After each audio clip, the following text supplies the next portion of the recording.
നമസ്കാരം പ്രിയ പ്രേക്ഷകരെ.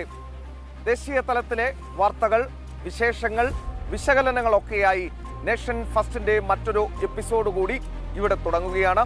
ഞാൻ എസ് ശ്രീകാന്ത്. ഇന്നും പതിവ് പോലെ ഒട്ടനേകം വാർത്തകൾ ദേശീയ തലത്തിൽ ഉണ്ട്. അതോടൊപ്പം തന്നെ വരുന്ന മണിക്കൂറുകളിൽ സംഭവിക്കാനും പോകുന്നുണ്ട്. അതിൻ്റെ ചെറു വിവരണമാണ് ഇന്ന് നേഷൻ ഫസ്റ്റിൽ ഉൾപ്പെടുത്തിയിട്ടുള്ളത്. ആദ്യമായി നമ്മൾ പോകുന്നത് പ്രധാനമന്ത്രി നരേന്ദ്രമോദിയുടെ ഇന്തോനേഷ്യൻ സന്ദർശനവുമായി ബന്ധപ്പെട്ടാണ്.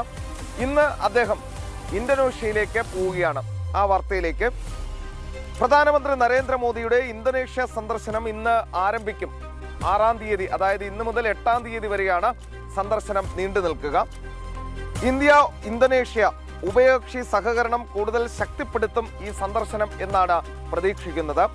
പരമ്പരാഗത തന്ത്രപ്രധാന പങ്കാളിത്തത്തിന് പുറമെ ഡിജിറ്റൽ പൊതു അടിസ്ഥാന സൗകര്യങ്ങൾ, ഫിൻടെക്, ഭക്ഷ്യസുരക്ഷ, ആരോഗ്യം, കൃഷി, പ്രതിരോധം തുടങ്ങിയ മേഖലകളിൽ സഹകരണം വിപുലീകരിക്കുകയാണ് ഇരു രാജ്യങ്ങളും ലക്ഷ്യമിടുന്നത്.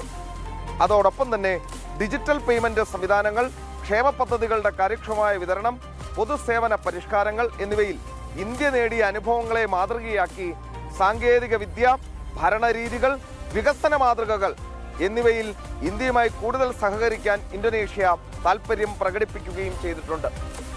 ഇതിനെല്ലാം അപ്പുറം ഒരു കാര്യത്തിന് വേണ്ടിയാണ് കാത്തിരിക്കുന്നത് ഇന്തോനേഷ്യ. അതായത് ഭാരതത്തിൽ നിന്നും അവർക്ക് ബ്രഹ്മോസ് മിസൈൽ വേണം. നമ്മുടെ ബ്രഹ്മാസ്ത്രം. ഓപ്പറേഷൻ സിന്ദൂറിൽ പാകിസ്ഥാനെ നമ്മൾ മുട്ടുകുത്തിച്ച, ചൈനീസ് എയർ ഡിഫൻസ് സിസ്റ്റത്തെ മുഴുവൻ തകർത്ത് തരിപ്പണമാക്കി മുന്നോട്ട് കുതിച്ച ബ്രഹ്മോസ് മിസൈൽ, അത് സ്വന്തമാക്കുന്നതിന് വേണ്ടിയാണ് ഇന്തോനേഷ്യ കാത്തിരിക്കുന്നത്.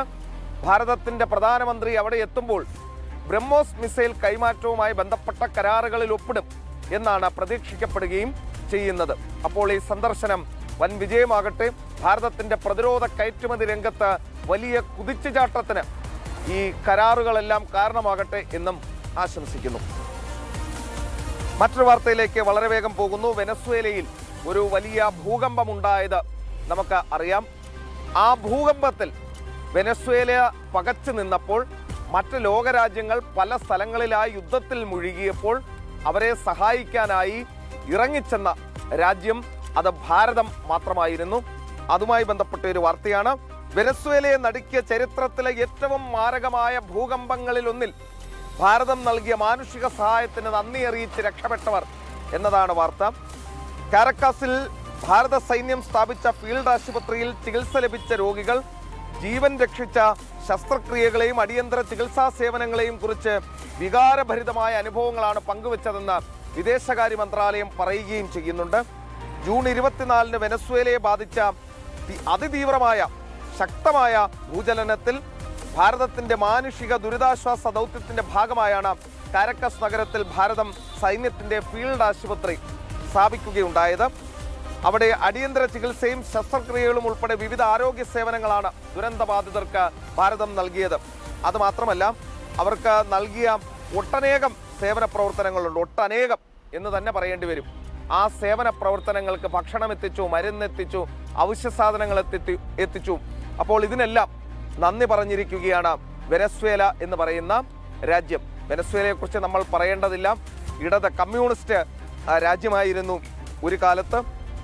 അപ്പോൾ ഇപ്പോഴും അവർക്ക് തന്നെയാണ് സ്വാധീനമുള്ളത്. എങ്കിലും ആ രാജ്യത്തിനൊരു അപകടം വന്നപ്പോൾ, ആ രാജ്യത്തിനൊരു പ്രതിസന്ധി വന്നപ്പോൾ ഭാരതത്തിൽ നിന്നാണ് നമ്മുടെ വിമാനങ്ങൾ കുതിച്ചു പൊങ്ങിയത്, നമ്മുടെ സൈന്യം അവിടെ എത്തിയത്, രക്ഷാദൗത്യത്തിലൊക്കെ പങ്കാളികളായതും. അപ്പോൾ ലോകത്തെവിടെ എന്ത് സംഭവിച്ചാലും ഭാരതത്തിന്റെ സഹായഹസ്തങ്ങൾ നീളുന്ന ദൃശ്യങ്ങളാണ് നമ്മൾ കാണുന്നത്. പ്രധാനമന്ത്രി നരേന്ദ്രമോദി വന്നതിന് ശേഷം അക്കാര്യത്തിൽ വലിയ വലിയ മാറ്റങ്ങളാണ് വന്നിട്ടുള്ളത്. മറ്റൊരു വാർത്തയിലേക്ക് കൂടി നമ്മൾ പോകുന്നു. അത് മുംബൈയിൽ നിന്നും വരുന്ന വാർത്തയാണ്. അത് അവിടെ വലിയ പ്രകൃതിക്ഷോഭം ഉണ്ടായിരിക്കുന്നു മഹാരാഷ്ട്രയിൽ എന്നതാണ് വാർത്ത. മഹാരാഷ്ട്രയിൽ പ്രകൃതിക്ഷോഭം രൂക്ഷം എന്നതാണ് വാർത്ത. മുംബൈ പൂനെ എക്സ്പ്രസ് വേ പൂർണ്ണമായും അടച്ചു എന്ന് വാർത്തകൾ വരുന്നു. കനത്ത മഴയിലും ഉരുൾപൊട്ടലിലും ഇരുവശങ്ങളിലേക്കുമുള്ള ഗതാഗതം പൂർണ്ണമായും തടസ്സപ്പെട്ടു എക്സ്പ്രസ് വേയിൽ എന്ന വാർത്ത വരുന്നുണ്ട്. മാത്രമല്ല, മാവൽ, താംഹിനി ഘട്ട് മേഖലകളിൽ പ്രളയ സമാന സാഹചര്യം എന്നതും വാർത്തയായി വരുന്നുണ്ട്. അടിയന്തര ജാഗ്രതാ നിർദ്ദേശം ഈ പ്രദേശങ്ങളിലെല്ലാം പുറപ്പെടുവിക്കുകയും ചെയ്തു.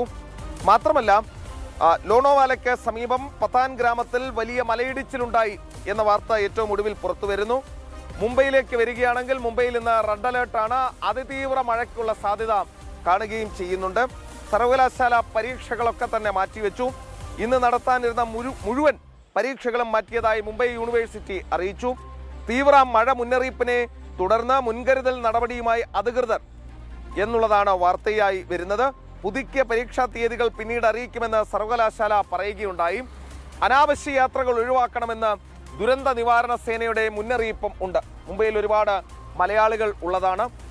വർഷങ്ങളായി അവിടെ മുംബൈ മലയാളികൾ അവിടെ ധാരാളം ആളുകൾ വിവിധ തൊഴിലാവശ്യങ്ങൾക്കൊക്കെയായി അവിടെ എത്തിയിട്ടുണ്ട്.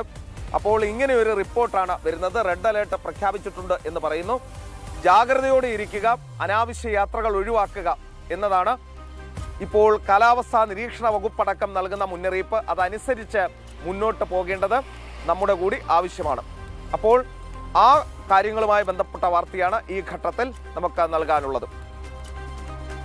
പ്രിയ പ്രേക്ഷകരെ, മറ്റൊരു വാർത്തയിലേക്ക് പോകുന്നു. അത് അയോധ്യ ക്ഷേത്രവുമായി ബന്ധപ്പെട്ട വാർത്തയാണ്.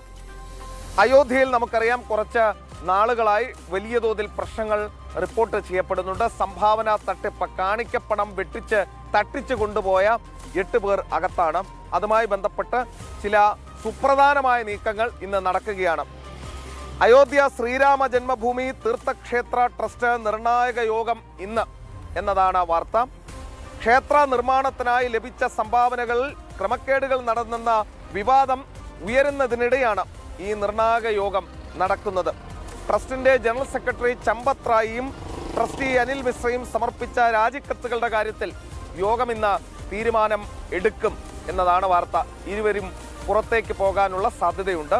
ഇവരുടെ രാജി അംഗീകരിച്ചേക്കും എന്നതാണ് വരുന്ന വാർത്ത. ഫണ്ട് തട്ടിപ്പാരോപണത്തിൽ അന്വേഷണം നടത്തുന്ന പ്രത്യേക അന്വേഷണ സംഘത്തിന്റെ അന്വേഷണ പുരോഗതിയും ഈ യോഗം ചർച്ച ചെയ്യും എന്നും വാർത്തയുണ്ട്.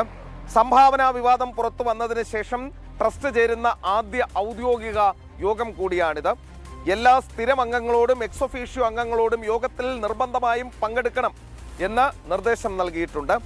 അയോധ്യ രാമക്ഷേത്രത്തിലെ അതേസമയം ഈ ബഹളങ്ങളെല്ലാം നടക്കുമ്പോൾ മറ്റൊരു വലിയ വാർത്ത, വലിയൊരു കുക്ക്ഡപ്പ് സ്റ്റോറി വരികയുണ്ടായി. അയോധ്യയിൽ രാമചരിത മാനസ്, സ്വർണ്ണ ലിപികളിൽ എഴുതിയ രാമചരിത മാനസ് കാണാനില്ല എന്നുള്ളതാണ്.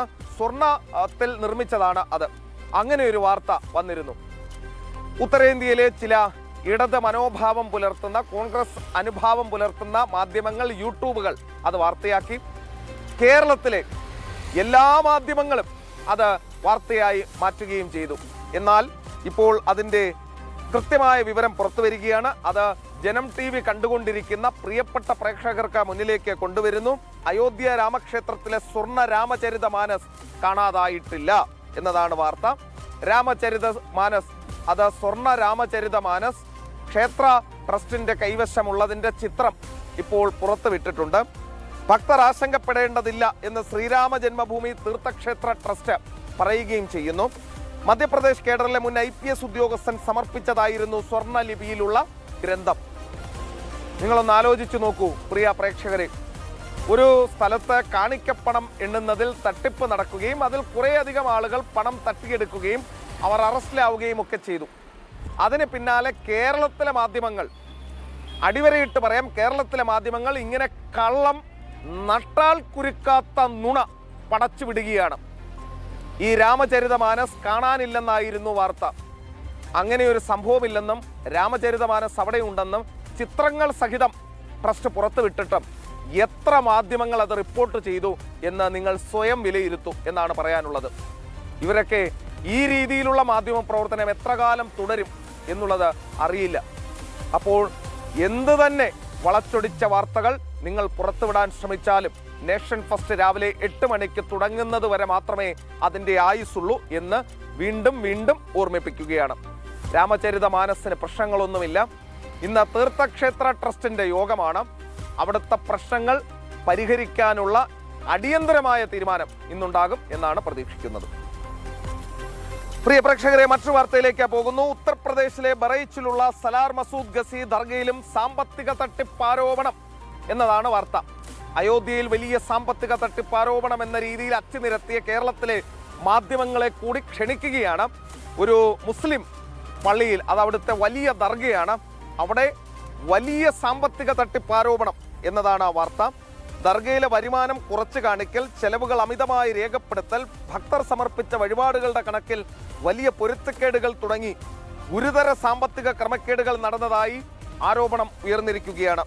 ചില പരാതികളിൽ ക്രമക്കേടുകളുടെ മൂല്യം 100 കോടി രൂപ വരെ എത്തിയേക്കാം എന്നാണ് പറയുന്നത്. 100 കോടി രൂപയുടെ തട്ടിപ്പ് നടന്ന സ്ഥലം ഈ ബറേച്ചിലുള്ള സലാർ മസൂദ് ഗസി ദർഗയിലാണ് നടന്നിട്ടുള്ളത് എന്ന വാർത്ത വരുന്നു. ജില്ലാ മജിസ്ട്രേറ്റിന്റെ പ്രാഥമിക അന്വേഷണത്തിൽ നിരവധി വർഷങ്ങളിലെ സാമ്പത്തിക രേഖകൾ ലഭ്യമല്ലെന്ന് കണ്ടെത്തിയിരിക്കുന്നു. അവിടെ രേഖ പോലുമില്ല എന്നതാണ് കണ്ടെത്തൽ. തുടർന്ന് ഏകദേശം 10 വർഷത്തെ സാമ്പത്തിക ഇടപാടുകൾ പരിശോധിക്കാൻ സംസ്ഥാന സർക്കാർ വിശദമായ അന്വേഷണം ആരംഭിച്ചു. മുൻ മന്ത്രി യാസർ ഷാ അടക്കമുള്ള ദർഗാ കമ്മിറ്റി അംഗങ്ങളുടെ പങ്കും അന്വേഷണ പരിധിയിൽ ഉണ്ട്. സമാജ്വാദി പാർട്ടിയും കോൺഗ്രസുമൊക്കെ ഒന്ന് സൂക്ഷിക്കുന്നത് നല്ലതാണ്. ഈ ദർഗയിൽ നടന്ന 100 കോടി രൂപയുടെ തട്ടിപ്പാണ് അവിടെ നടന്നത്. ആ തട്ടിപ്പിൽ അന്വേഷണം യോഗി ആദിത്യനാഥ് ആരംഭിച്ചിട്ടുണ്ട്. അയോധ്യയിൽ മാത്രമല്ല, അതിന് ദർഗയിലായാലും അതിന് ചർച്ചിലായാലും, നിങ്ങൾ ഉത്തർപ്രദേശിലാണ് ഈ പരിപാടി ഒപ്പിച്ചതെങ്കിൽ അവിടെ യോഗി ആദിത്യനാഥിന്റെ SIT കയറും, തൊട്ടുപിറകെ യോഗി ആദിത്യനാഥിന്റെ ബുൾഡോസറും എത്തും എന്ന കാര്യത്തിൽ ഒരു സംശയവും വേണ്ട. അത് എവിടെയായാലും അതാണ് യോഗിയുടെ നയം. അപ്പോൾ എത്ര മാധ്യമങ്ങൾ, കേരളത്തിലെ എത്ര മാധ്യമങ്ങൾ പ്രിയ പ്രേക്ഷകരെ നിങ്ങളെ ഈ വാർത്ത അറിയിച്ചു എന്ന് നിങ്ങൾ സ്വയം ഒന്ന് ചിന്തിക്കൂ. മറച്ചു വെക്കാൻ ഇനി ജനം TV ഈ നേഷൻ ഫസ്റ്റും നേഷൻ പ്ലസും ഒക്കെയായി ഇറങ്ങുന്നിടത്തോളം കാലം നമ്മൾ അനുവദിക്കാൻ പോകുന്നില്ല എന്നുള്ളതാണ് വസ്തുത. കൊടിയ തട്ടിപ്പാണ് നടന്നത്, 100 കോടിയുടെ തട്ടിപ്പാണ് നടന്നത്. ഇനിയും ലജ്ജയില്ലാതെ ഇത് മറച്ചു വെക്കുന്ന മലയാള മാധ്യമങ്ങൾ ഒരു തവണയെങ്കിലും ഈ വാർത്ത നൽകാൻ തയ്യാറാകണം എന്നാണ് അഭ്യർത്ഥന.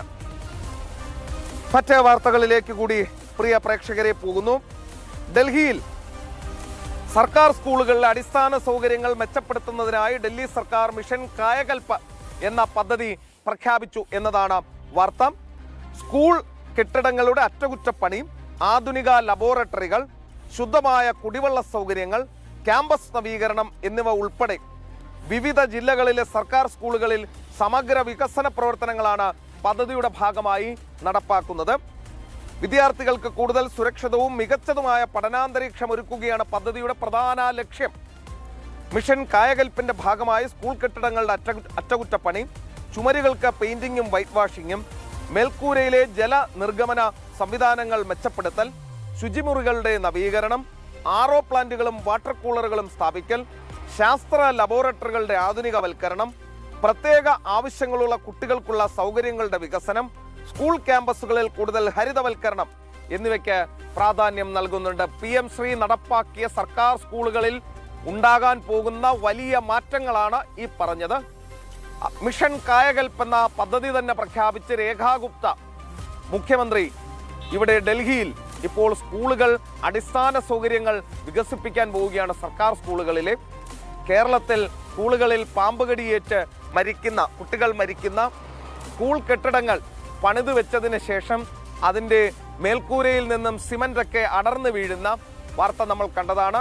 അവിടെ ഊരാളുങ്കലും ഉരുട്ടാലുങ്കലുമൊക്കെ പണിത സ്കൂളുകളിൽ നിന്നും സിമൻ്റ് കട്ടകൾ പൊളിഞ്ഞിളകി വീഴുന്ന വാർത്തകൾ നമ്മൾ കേൾക്കുമ്പോഴാണ് ഡൽഹിയിൽ ഇപ്പോൾ വലിയ മുന്നേറ്റത്തിന്, വിദ്യാഭ്യാസ വിപ്ലവത്തിന് രേഖാ ഗുപ്ത സർക്കാർ തുടക്കം കുറിക്കുന്നത്.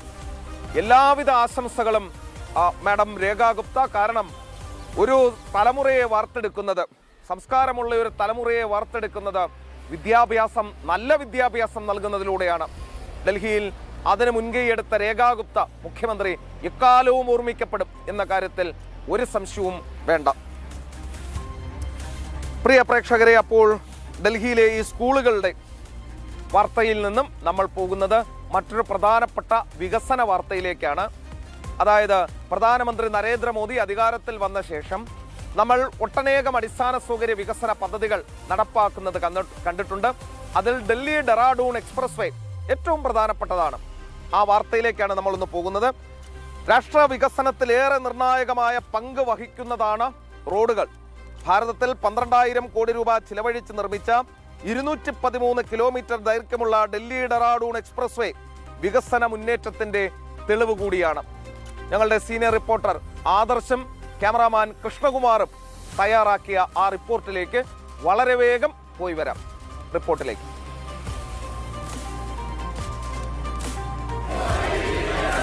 मोदी जी की वजह से आज पूरे देश में दीदी चाय पीनी है, मैं चाय पीनी आ जाओ. സമയം ഏകദേശം 3 മണിക്കൂറായി കുറയ്ക്കുകയും ചെയ്തു. ഡൽഹി ഡെറാഡൂൺ എക്സ്പ്രസ് വേ ടൂറിസത്തിന് ഏറെ പ്രയോജനകരമാണ്.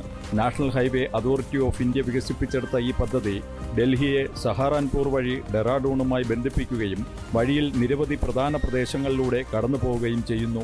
നിരവധി കാലതാമസങ്ങൾക്കും സമയപരിധി മാറ്റങ്ങൾക്കും ശേഷം പൂർണ്ണ റൂട്ട് പ്രവർത്തനക്ഷമമായപ്പോൾ അത് രാഷ്ട്രവികസനത്തിന്റെ ചരിത്രമായി മാറി. ये रोड बहुत बढ़िया है, बिल्कुल टॉप द रोड है, कोई दिक्कत नहीं, कोई प्रॉब्लम नहीं. गड्डी अपनी सेंसना चलाए, बहुत बढ़िया रोड है. പ്രധാനമന്ത്രി നരേന്ദ്രമോദി എക്സ്പ്രസ് വേയുടെ ഉദ്ഘാടനത്തിനായി ഡെറാഡൂണിലെത്തി. എക്സ്പ്രസ് വേയുടെ ഉദ്ഘാടനത്തിന് മുമ്പ് അദ്ദേഹം എലിവേറ്റഡ് സെക്ഷനിലെ വന്യജീവി ഇടനാഴി സന്ദർശിച്ചു.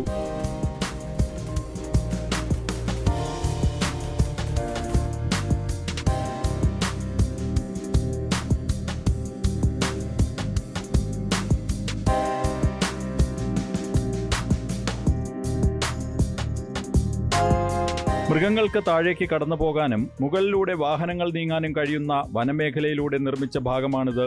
പദ്ധതിയുടെ ഏറ്റവും കൂടുതൽ ചർച്ച ചെയ്യപ്പെട്ട ഭാഗങ്ങളിൽ ഒന്നാണിത്. നിർമ്മാണത്തിലെ ഏറ്റവും സങ്കീർണമായ ഭാഗമായിരുന്നു ഇത്. രാജാജി നാഷണൽ പാർക്കിലൂടെയുള്ള 12 കിലോമീറ്റർ ഉയരമുള്ള ഫ്ലൈ ഓവർ ഇപ്പോൾ 100% പൂർത്തിയായി. ആനകളെയും പുള്ളിപ്പുലികളെയും പോലുള്ള വന്യജീവികളെ ഗതാഗതത്തിൽ നിന്ന് സംരക്ഷിക്കുന്നു. കുന്നിൻ മുകളിലൂടെ ഡെറാഡൂൺ താഴ്വരയിലേക്ക് ഒരു നേരായ പാതയാണ് ഡൽഹി ഡെറാഡൂൺ എക്സ്പ്രസ് വേ. പുതിയ എക്സ്പ്രസ് വേ ഗതാഗതക്കുരുക്കിനെ വളരെയധികം കുറയ്ക്കുന്നു. ഇത് പ്രാദേശിക സാമ്പത്തിക വികസനത്തിന് ഉത്തേജനം നൽകുന്നു.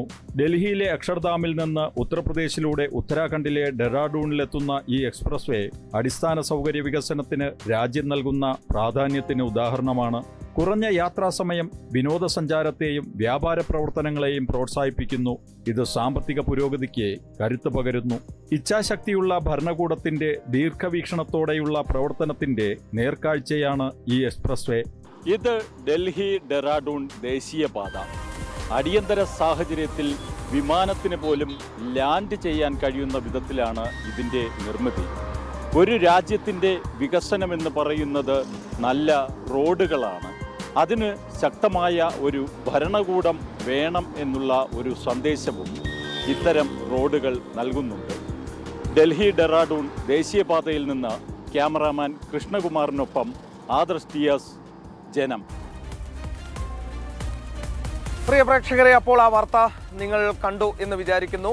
നമ്മുടെ റിപ്പോർട്ടർ ആദർശം, ക്യാമറാമാൻ കൃഷ്ണകുമാറും പകർത്തിയ ദൃശ്യങ്ങളും അവർ തയ്യാറാക്കിയ വാർത്തയുമാണ്.